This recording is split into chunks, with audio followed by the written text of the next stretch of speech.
از یوسف اسماعیل شری آکنجی دفر شیخان اندازیارم دوباره میکانیک دام هاوینا بوری دا دست که هاوین دا هاش مهات کردن که از شمان دفره که بو وی باخچه چیکم لی شمان دفر وقتی که مدیا چیکن اوانا دست که دیا یکی بینن ترکیه یا صینه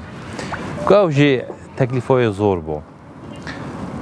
میجیم پیشینیار کرد که از شمان دفره که بو زاروگا چیکم بو وی باخچه وک هدیه ببرام بر اف شمان دفره نظرم که امناوی بکنه شمان دفر یا بکنه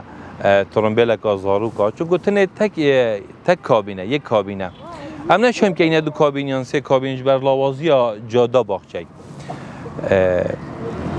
اش هجی گودنه از بیشم که هیچ پارچه نیدک ین و شمان دفره مل چه درکی نه اینایا همین دست خون چه گیرینه و اف شمان دفره چیتن حتی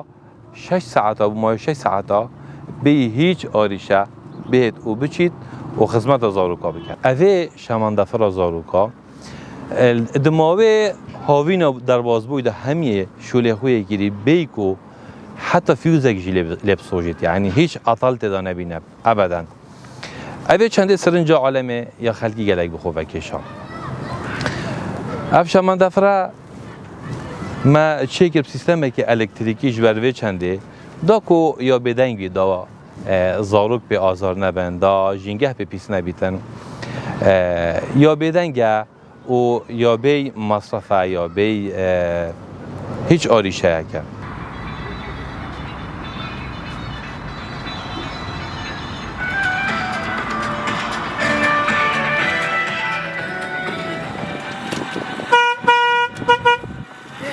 منظور پروژه دیتر من هبینه پروژه یدگلکت مازن من هبینه بوزانین من دبور ترمبیل الکتریکی جم گلک کار کردیه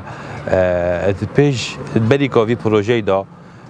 من چندین ترمبیل دین الکتریکی من درست کردینه کو پروژه من یه در چونه ده کلیج اندازیاری دا دیگه دو خطابیان دیتر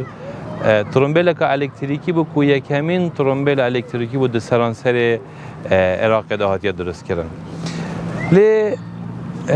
از دبینم چه پال پشتی نینه بو کسان ید خودان داهنان یا هر کسی گفت داهنانه که بکرد و هیچ پال پشتی اگه بو من نهاده کردن لی چون از شم پروژه زور باشتر و ماستر جی درست کم بس لی یا فرق و کسان هبن دستی مروی بگیرن و پال پشتی هم مروی بکن ده کمالگه همه دا زور کسان خودان داهنان و خودان شیان هنه لی پال پشتی آوانا نینه دا خواسته من اوه که هر کسی که خودان شیان بید خودان داهنان بید پال پشتی هایی بهده کردن و دستی بهده گرتن دا کمالگه همه پتر بشیدن خدمت خلقی بکردن و بشیم گه اینه آسته که جهانی و که هر کسی که